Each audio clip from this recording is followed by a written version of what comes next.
Okay, doing an unboxing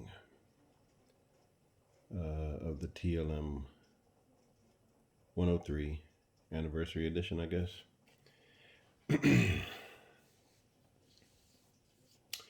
Got it several days ago, but I wasn't home. I'm an over-the-road truck driver, just got home, so now I'm opening it up.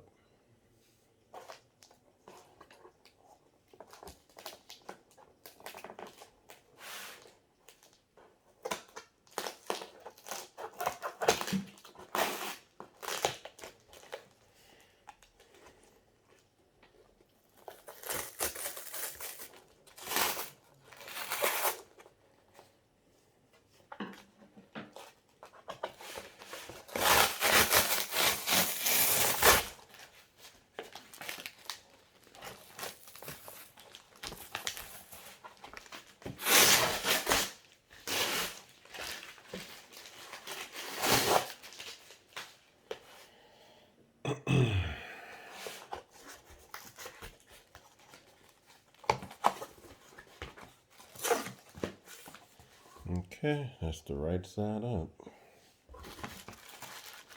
The case, just gotta pull it out by the handle.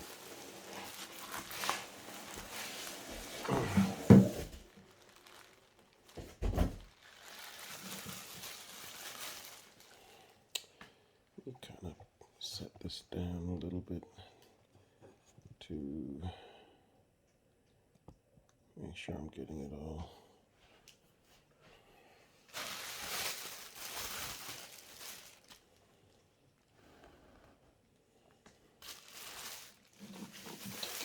Plastic.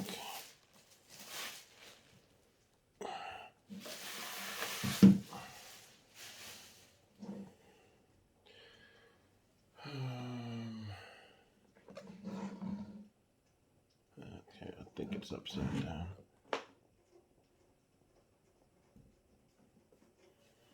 Well, let's look at the writing. Neumann, did I say Neumann earlier? Neumann, Berlin. Nothing on the sides.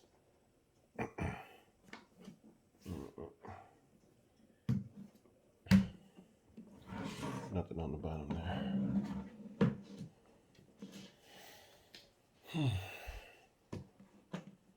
Okay, got that down. Boom, boom. Lifting it up. All right. Some kind of paperwork.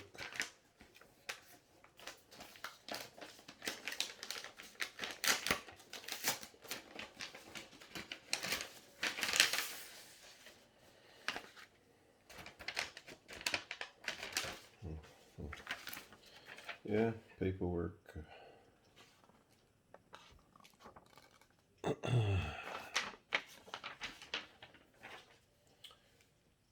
And a quick guide with the color that I don't even, that's not what I got. It's not what I wanted.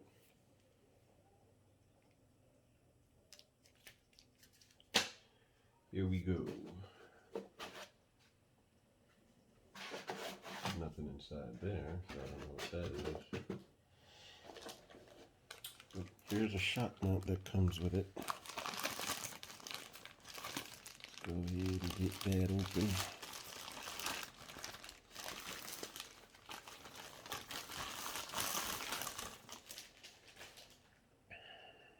So, it's just this way. Mic would go inside there. That's the shock mount. Put that right there. Set of keys, I guess, for the briefcase. And the main attraction. Here we go.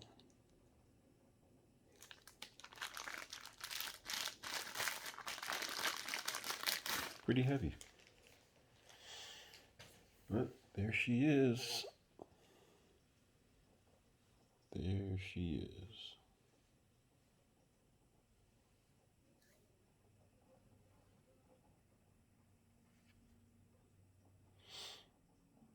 There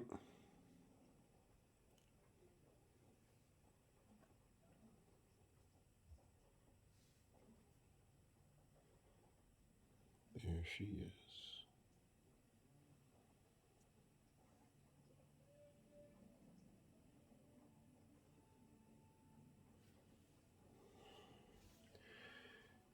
I can't wait to hear how this sounds. But I'm actually making this video because I think I'm going to leave this here.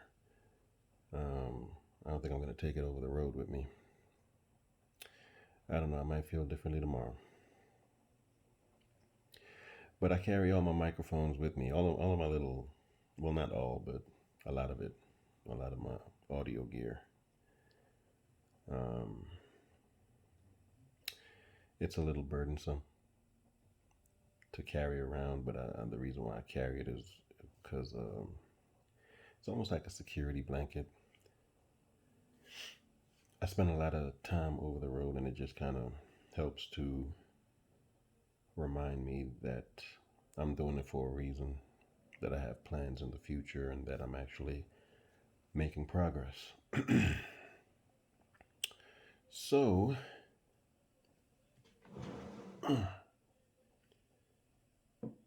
that's the TLM 103. And I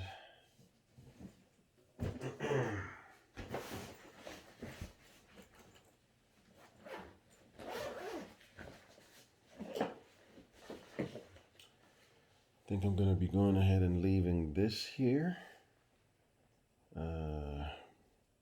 Let me take this out of its shock mount.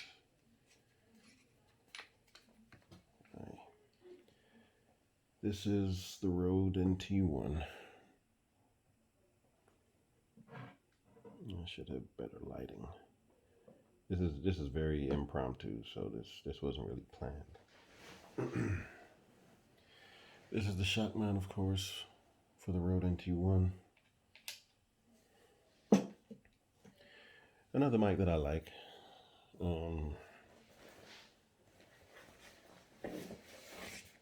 And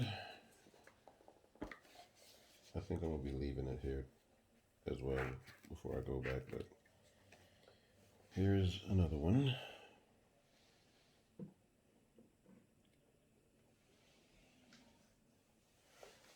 You can't really see that all that well, I don't think.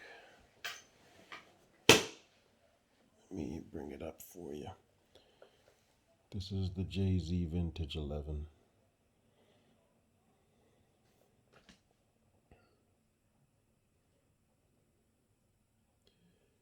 Here you go.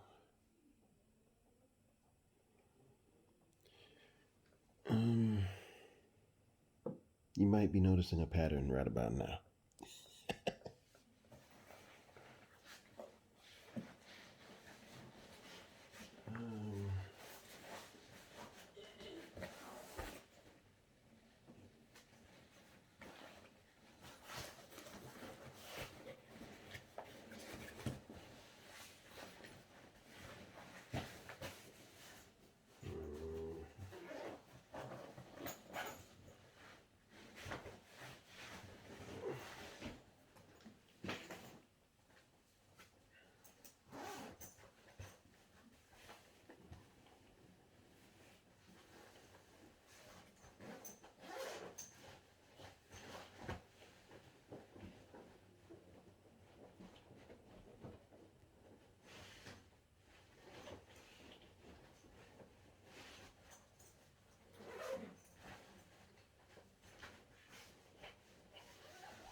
Okay, here's my other baby. Let me bring that up. It's got this thing on it for the mic stand that I put it on, but let me put it sideways. You can see that better. See that? That is the Sennheiser MKH 416.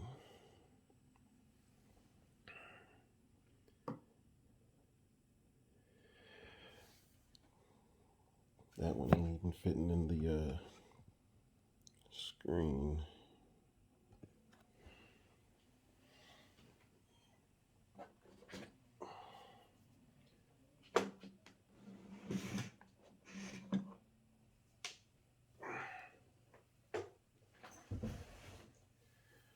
Okay.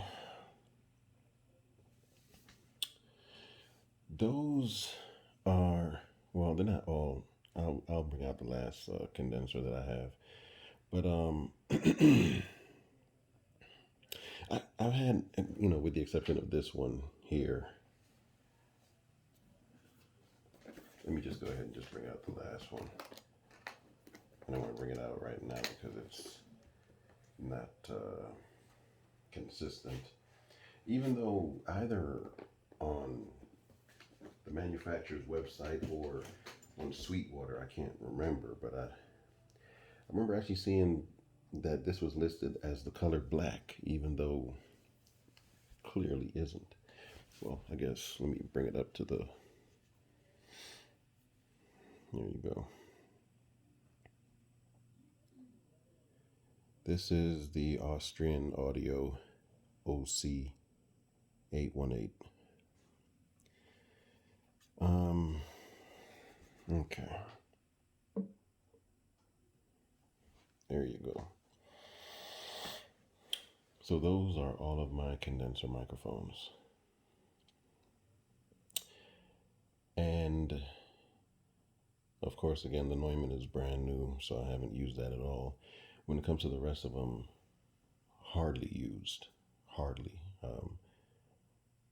Any one of them, I've probably used them maybe 2 or 3 times, and just for a couple of minutes at a time, because I just don't have the time to do what I'd like to do with them, because I'm just always working. I have a lot more messing around that I'd like to do with the Austrian Audio. I don't really have a conclusion for it as of yet, because there's just so much to do with it.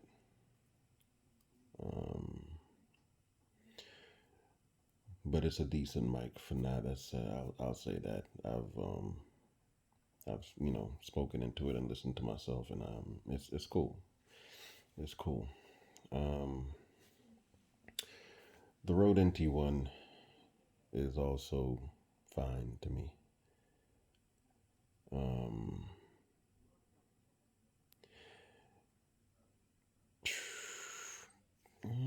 It's fine. It's fine. I've recorded myself with it, and I liked what I heard. The JZ Vintage 11 is dark, and I already have a dark voice, so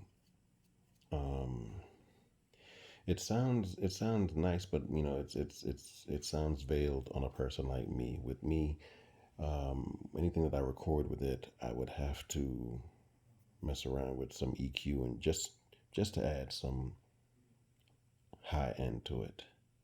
That's all. Nothing terribly complicated or whatever. It would just need some high end with a voice like mine, because I have a dark voice and the mic is also dark. I've heard people speak through it. People who have a more sibilant voice speak through the JZ Vintage 11, and they sounded perfectly fine. No EQ needed. I love the 416.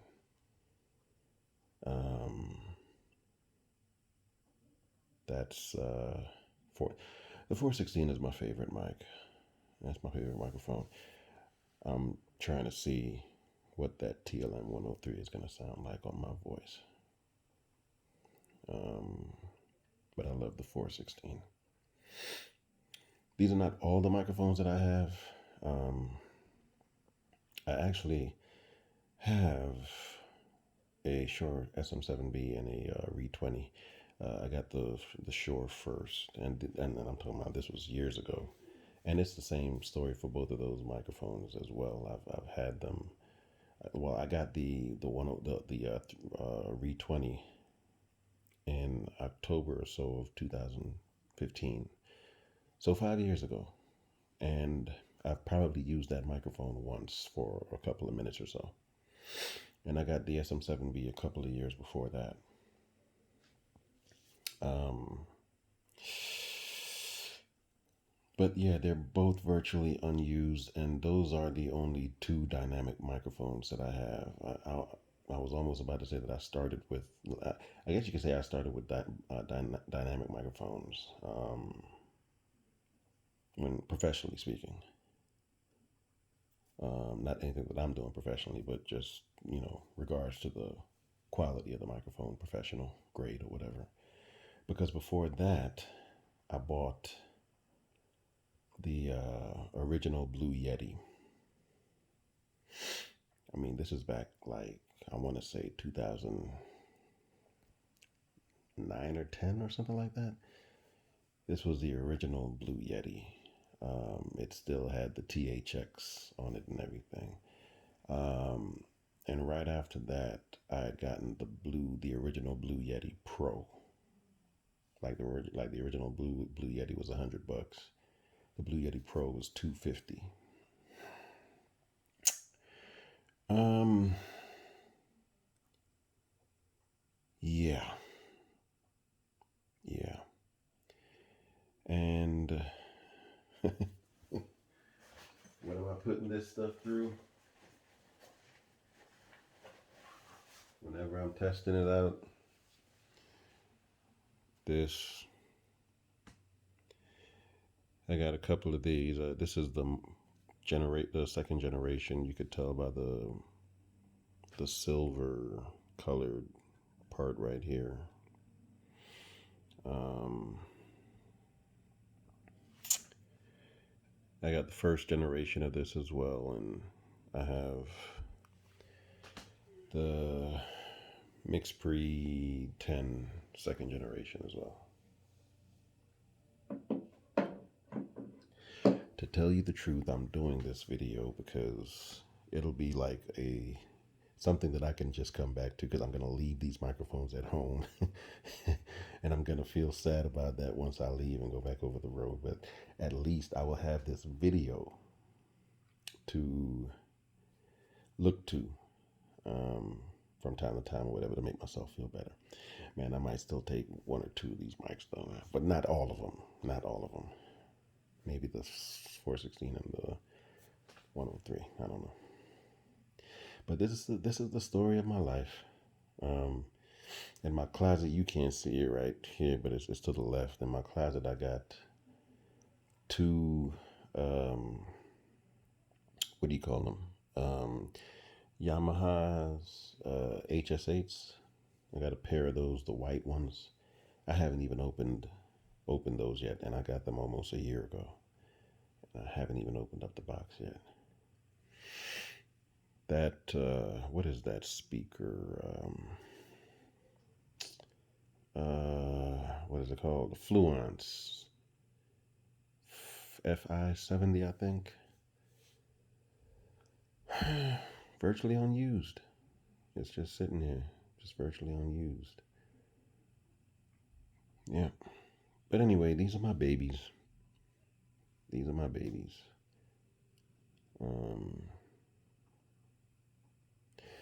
I wasn't satisfied with the sound that I heard from the dynamic microphones.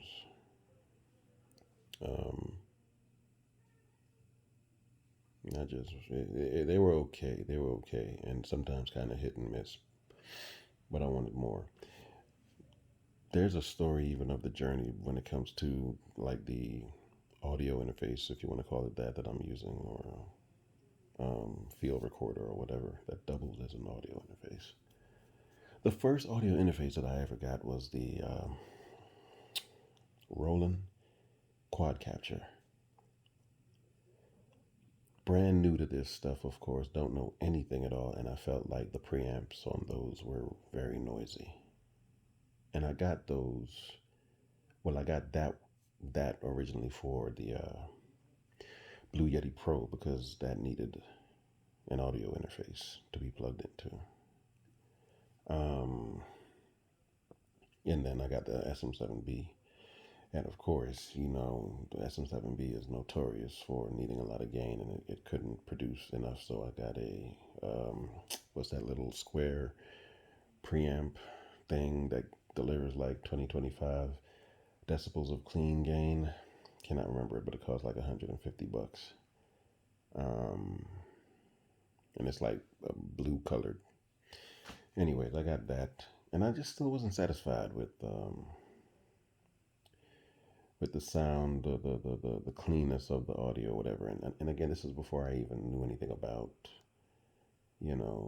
cleanness of audio or no any. I didn't know anything about terminologies such as noisy preamps or anything. I just know that I heard a lot of hiss, whatever you want to call it. Didn't like it.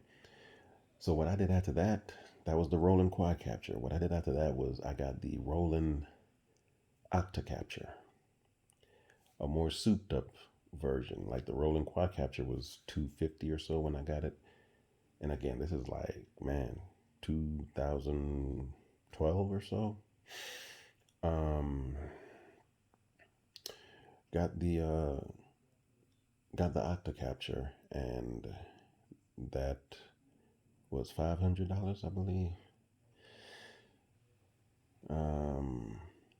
Had a lot more preamps on it or whatever. I just naturally just thought that because it cost more money, and was a bigger, better device or whatever, I thought the preamps would be better. I thought it would deliver more gain as well as better sounding, preamps or whatever. That was not the case. The next thing that I got after that, I got it, I believe, sometime in 2015. I think. I could be wrong on that though. I think it may be that I got it after I got the Re 20 in 2015. Not sure. But the very next thing I got was the Zoom F8. The very first Zoom F8 field recorder that doubles as an audio interface. Great preamps and gave like 75 or 76 decibels of gain. I was actually satisfied with that at the time, and then later on, again, as I'm learning more, the Zoom F8 didn't have analog limiters. I didn't know what the hell that was at the time, of course, so didn't care when I got it. But afterwards, as I'm watching more audio videos and whatnot and learning about this stuff, I found that out. So that's when I got the first generation MixPre 6. That's pretty much it. The second generation one that I've gotten, as well as the second generation MixPre 10, is just a thing of me just being kind of nutty about this stuff. All this stuff I'm getting that costs thousands and thousands and thousands of dollars, and I'm not using it. But I have plans for the future. I do have plans, and I'm working to try to get myself off the road so that I can be at home and actually use this stuff. But anyway, maybe I'll put out a video testing out, the 103, but I guess it can also be the some of these other microphones as well. I'm not gonna lie, my the kind of voice that I have seems to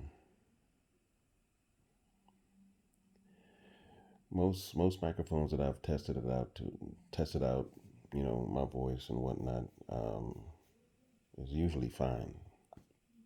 It's usually fine. I've just kind of developed a little microphone fetish. That's all it really is. Anyway, I think that's it.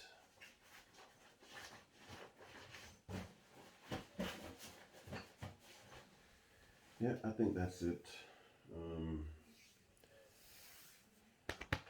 As I said, I'm just doing this video kind of like for myself personally because I just want to be able to pull this up from time to time to look at my babies at home waiting on me. Anyway, y'all have a good one.